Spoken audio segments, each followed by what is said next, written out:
Welcome students, मैं रविकांत सिंह आप सभी लोगों का अपने यूट्यूब चैनल पे स्वागत करता हूं। तो जैसा कि हम लोग फंक्शंस का ग्राफ बना रहे हैं और काफ़ी सारे फंक्शन हम लोग पढ़ चुके हैं। प्रीवियस क्लास में हम लोगों ने लॉगरिथमिक फंक्शन पढ़ा था।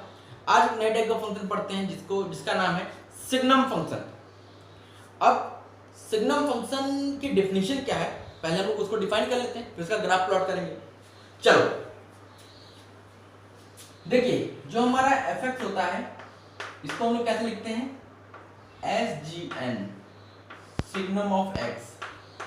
इसकी डेफिनेशन क्या कहती है, देखिए इसकी डेफिनेशन ये कहती है कि इसकी वैल्यू होती है -1। कब होती है, जब x हमारा <0 होता है। इसकी वैल्यू होती है 0, कब होती है, जब हमारा 0 होता है। और इसकी वैल्यू होती है 1, ये कब होती है, जब हमारा >1 होता है। तो ये हमारे सिग्नम फंक्शन की डेफिनेशन हो गई।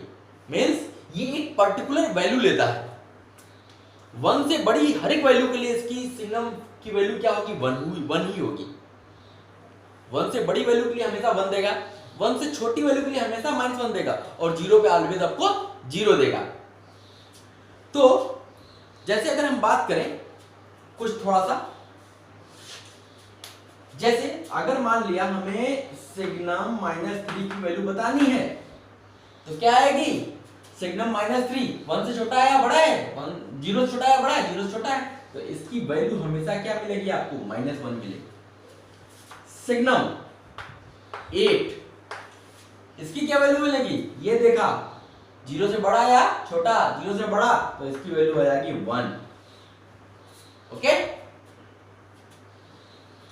और अगर मान लिया सिग्नम π-3 दिया हुआ है, अब बताओ इसकी वैल्यू क्या आएगी।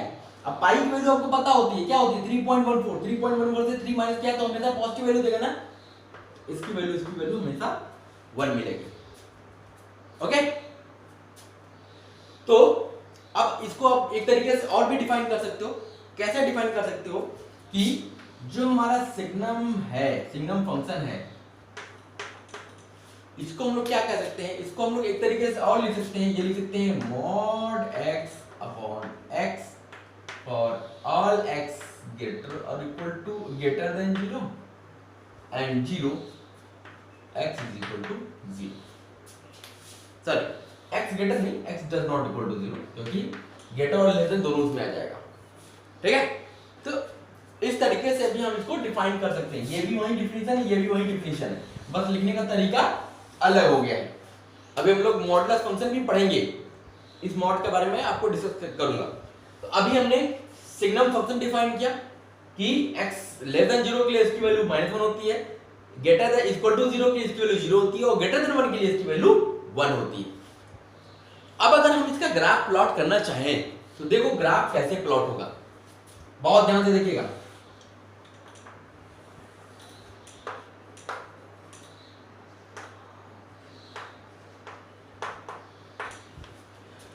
देखो क्या बोला है इसने कि x इक्वल टू 0 पे इसकी वैल्यू क्या आएगी, 0। इसका मतलब ये एक हो गया। 1 से बड़ी वैल्यू के लिए, मतलब 0 से बड़ी वैल्यू के लिए 0 के इधर चलना है, तो आपको क्या मिल रहा है, हमेशा ग्रेटर देन 0 होगा। सॉरी, यहाँ पे ग्रेटर देन 0 है, तो 0 से बड़ी वैल्यूज के लिए आपको हमेशा क्या मिलना है, 1। मतलब 1 लिया तो भी 1 मिला, 2 लिया तो भी 1 मिला, 3 लिया तो भी 1 मिला, 4 लिया तो भी 1 मिला।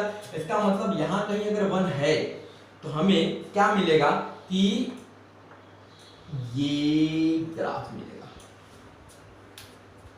ठीक, इधर x पॉजिटिव होता है, हर एक पॉजिटिव वैल्यू के लिए इसकी वैल्यू क्या आएगी, 1 आएगी। अब बात करते हैं x <0, मतलब x नेगेटिव अगर चल रहे हैं, तो इसका मतलब y की वैल्यू क्या आएगी आपको, ऑलवेज -1 आएगी। और -1 होता कहां है भाई, -1 मान लिया यहाँ पे है, तो अब आपको यहाँ x पे चलते चले गए तो ये ग्राफ ऐसा मिलता चला जाएगा। तो बस यही इसका एक ग्राफ है, बहुत छोटा सा ग्राफ है, और ये आपको x इक्वल टू 0 पे वैल्यू 0 दे रहा है। तो ये इसका ग्राफ है। ठीक है, नोट कीजिए।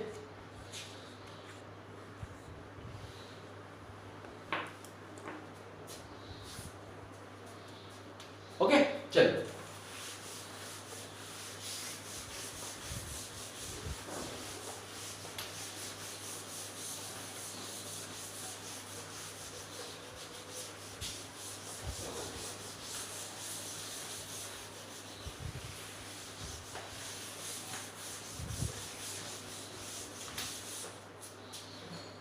चलो अब कुछ छोटे छोटे क्वेश्चंस कर लेते हैं। जैसे अगर हमसे बोला गया सिग्नम x² + 4, इसकी वैल्यू क्या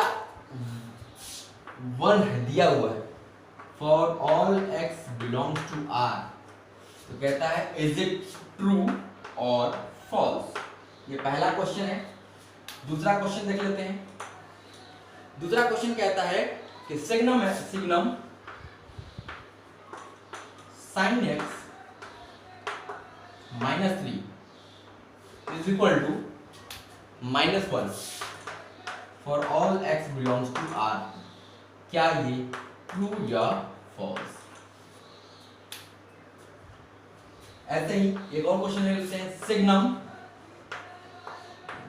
x² - 9 is equal to 1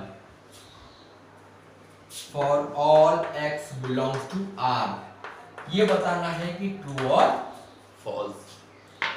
अब देखो